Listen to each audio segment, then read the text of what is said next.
Hello, नमस्कार बच्चों। मैंने आपको कारक विभक्ति और कारक के चिन्ह पढ़ाए थे और आपसे कहा था कि आप मुझे लिख के दिखाइएगा और बताइएगा, लेकिन कुछ ही बच्चों ने मुझे राम का रूप गम धातु का रूप लिख के दिखाया, लेकिन अन्य बच्चों ने नहीं दिखाया। बच्चों, आप प्रयास कीजिए, कोशिश कीजिए, तभी आप आगे बढ़ पाएंगे, अन्यथा आपका बढ़ना बहुत मुश्किल हो जाएगा। अब मैं उन्हीं विभक्तियों से संबंधित आपको एक सूत्र बताने जा रही हूँ, जो है सयुक्ते प्रधाने तृतीया। मतलब कि सह, साकम और सार्धम, इन शब्दों के योग में तृतीया विभक्ति का प्रयोग किया जाता है। जैसे रामः या सीता रामेण सह वनम गच्छति। ठीक है, अब आया रामेण सह। अब आप देखिए रामेण सह, तो आप रामेण में रेखांकित होगा, आपको बताना होगा कि कौन सी विभक्ति का प्रयोग इसमें किया गया है। लेकिन एक बात आप अवश्य ध्यान रखिएगा, बोर्ड एग्जाम में क्वेश्चन आता है कि रेखांकित पद में विभक्ति एवं कारक बताइए। तो आपको ये विशेष ध्यान रखना है कि आप कोई भी क्वेश्चन, कोई भी प्रश्न आप कॉपी पे नहीं उतारेंगे। आप कॉपी पे नहीं उतारेंगे, केवल प्रश्न संख्या लिखेंगे कि प्रश्न संख्या 2 या प्रश्न संख्या 3 और उसका आंसर, उसका उत्तर लिख देंगे और केवल लिखेंगे उपर्युक्त रेखांकित शब्द में संयुक्ते प्रधाने तृतीया। इस सूत्र के आधार पर तृतीया विभक्ति का प्रयोग किया गया है। आप देखिए, मैंने कहा सहयुक्ते प्रधाने तृतीया, माने सह, साकम और सार्धम, इन 3 शब्दों के योग में तृतीया विभक्ति का प्रयोग किया जाता है। ये विभक्ति बहुत ही महत्वपूर्ण है। ये आपको कारक बनाने के लिए, विभक्ति पहचानने के लिए, अनुवाद बनाने के लिए, तीनों के लिए महत्वपूर्ण है। अब आपको एक बात मैं फिर आपको बता दे रही हूँ कि बोर्ड एग्जाम में समय का आपको विशेष ध्यान रखना है कि किसी भी प्रकार की आप ऐसी त्रुटि मत कीजिएगा कि आपके क्वेश्चन ज़्यादा हैं कि आप उनको प्रश्न को छोड़ दें, और आपका अगर प्रश्न छूट जाता है तो आपका अगर 100 नंबर का प्रश्न पत्र है तो उसमें से अगर आपने 3 नंबर की भी चीज़ छोड़ी तो वो 3 नंबर आपके कट हो जाएंगे और 97 नंबर में ही आपको फिर अंक मिलेंगे। इस बात का आप विशेष ध्यान रखिएगा कि अब हमेशा अब आपको ये बात समझाते हैं कि प्रश्न पूरा करना, प्रश्न पत्र पूरा करना, कोई भी क्वेश्चन आपको छोड़ना नहीं है किसी भी कीमत पर। ये बात आप ध्यान रख लीजिएगा। तो मैंने आपको बताया ना, अब मैंने आपको उस दिन रूप भी बताया था राम का। तो आप पहले तो आप सह, साकम, सार्धम, इनको ध्यान में रखिए कि इन शब्दों के योग में ही तृतीया विभक्ति का प्रयोग होगा। अगर वाक्य में सह हो, साकम हो, सार्धम हो, तो आप जान लीजिए कि ये तृतीया ही विभक्ति होगी, क्योंकि ये सूत्र है संयुक्ते प्रधाने तृतीया। अब रेखांकित शब्द को आपको कैसे बनाना है मैंने आपको पहले बता दिया अभी कि सह, साकम, सार्धम। तो आप लिखिए कि रामेण शब्द में संयुक्ते प्रधाने तृतीया, इस सूत्र के आधार पर तृतीया विभक्ति का प्रयोग किया गया। अगर आपको बाई चांस आपको सूत्र याद ना हो और आप गलत मत लिखिएगा, अगर आपने गलत लिखा तो आपको जो नंबर मिल रहा होगा वो भी कट हो जाएगा। अगर आपको सूत्र याद ना हो तो आप लिख दीजिए कि सह के योग में तृतीया विभक्ति का प्रयोग किया जाता है, इसलिए राम शब्द में तृतीया विभक्ति का प्रयोग किया गया।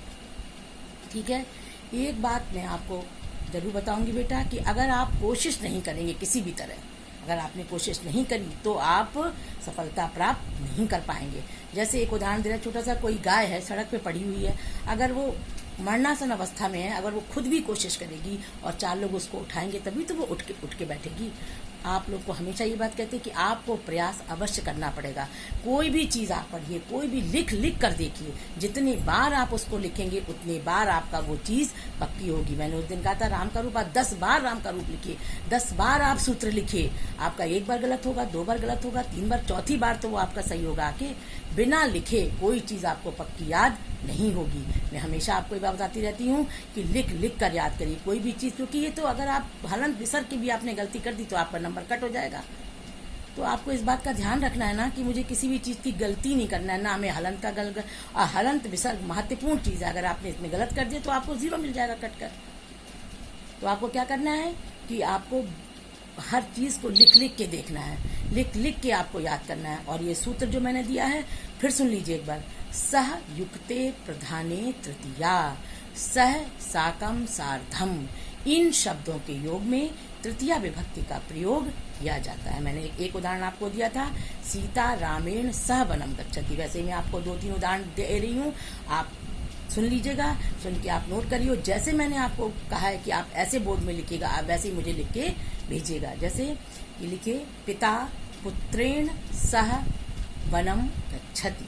फिर सुन लीजिए, पिता पुत्रेण सह वनम गच्छति। सीता रामेण सह दुग्धम पिबति। सीता रामेण सह दुग्धम पिबति।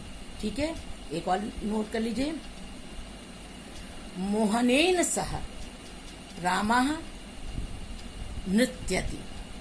मोहनेन सह रामः नृत्यति। मोहन के साथ राम नाचता है। एक बात हम और बता रहे हैं आपको कि ये जो विभक्ति है, ये आपके अनुवाद बनाने में भी कारगर साबित होगी। क्योंकि आप अनुवाद, आप सोचिए कि मैम ने पढ़ाया है कि कारक काकी के, संबंध काकी के होता है, तो हम राम में, राम के साथ, तो उसमें षष्ठी व्यक्ति का प्रयोग कर दें।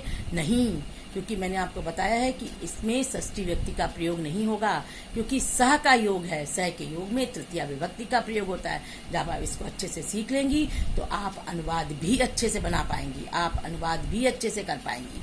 तो इसलिए इस सूत्र को फिर सुन लीजिए, सह युक्ते प्रधाने तृतीया, सह साकम सार्धम। इन शब्दों के योग में तृतीया विभक्ति का प्रयोग किया जाता है। ठीक है, और आप कारक चिन्ह, विभक्ति और कारक अवश्य कॉपी पे लिखिए और मुझे व्हाट्सएप करिए। मैंने आपको हमें उस दिन भी कहा था, मैं आज भी आपसे कह रही हूँ कि आप कभी भी मुझसे पूछिए, फोन करके पूछिए, व्हाट्सएप पे मैसेज करके पूछिए। 2 बच्चों ने केवल मुझको दिया है, ममता गौड़ और अर्चना कुमारी ने। उसका मैंने चेक करके भी उसको भेजा कि उसने लोट लकार में गच्छा नहीं लिखा था, जबकि गच्छा नहीं, गच्छा वो गच्छाम होता है, तो उसने उसको ठीक भी किया। फिर ऐसे ही एक बात हम आपसे और कहना चाहेंगे, जो आरोग्य सेतु ऐप हमारे उसमें चल रहा है कोरोना वायरस के लिए, आप हर बच्चे उसको अपने मोबाइल में ऐड कर लें, उसको ऐप को ले लें और आसपास आपके जितने लोग भी हों, जिसको भी आप कह सकते हैं, उनको भी आप कहिए कि आरोग्य सेतु ऐप अपने मोबाइल में आप डाउनलोड कर लें। इससे आपको बहुत सहायता प्रदान होगी। बच्चों, अब हम लोग को इस महामारी को झेलने के लिए ईश्वर से प्रार्थना करनी है, हे ईश्वर ये जल्द से जल्द जाए और हम लोग सुखी रहें। इसी के साथ हम एक श्लोक आपके साथ पढ़ना चाहते हैं। सर्वे भवन्तु सुखिना, सर्वे सन्तु निरामया, सर्वे भद्राणि पश्यन्तु, माँ कश्चित दुर्भाग्य भवेत्। हे ईश्वर, सभी लोग सुखी रहें, सभी लोग निरोगी रहें, सबका कल्याण हो, कोई कभी भी दुखी ना हो। क्योंकि ये कहा गया है संघे शक्ति, अगर हम लोग सब समूह में मिलकर एक कार्य को करेंगे तो हम जरूर उस पर विजय प्राप्त कर लेंगे। एक के से कुछ नहीं होता। जब हम सब लोग मिलके, पूरा देश, पूरा संपूर्ण जगत मिलकर हम लोग इस कार्य के लिए आगे बढ़ेंगे तो हम इसको जरूर पूरा कर लेंगे। अब बेटा, कल मैं आपको इसी तृतीया विभक्ति का एक सूत्र है एनांग विकारः, उसको मैं आपको बताऊंगी। आप उसके लिए और सारे बच्चे ये सूत्र, ये उदाहरण आप सुन लीजिएगा और उसको लिख के, और जैसे मैंने डिफाइन किया है कि आप प्रश्न नहीं उतारेंगे, केवल आप शब्द भी नहीं उतार, आप लिख दीजिए उपर्युक्त वाक्य में या उपर्युक्त रेखांकित शब्द में तृतीया व्यक्ति का प्रयोग संयुक्ते प्रधाने तृतीया शब्द से किया गया है। आपको प्रश्न नहीं उतारना है कॉपी पे, क्योंकि आपको समय को बचाना है। कोई भी प्रश्न आपको बोर्ड एग्जाम में नहीं छोड़ना है। अगर आपने छोड़ दिया तो आपको बहुत बड़ा नुकसान होगा, आपके उतने नंबर कट हो जाएंगे और आपको फिर उतने कम नंबर में से आपकी गणना होगी। ठीक है, ओके बेटा, थैंक यू।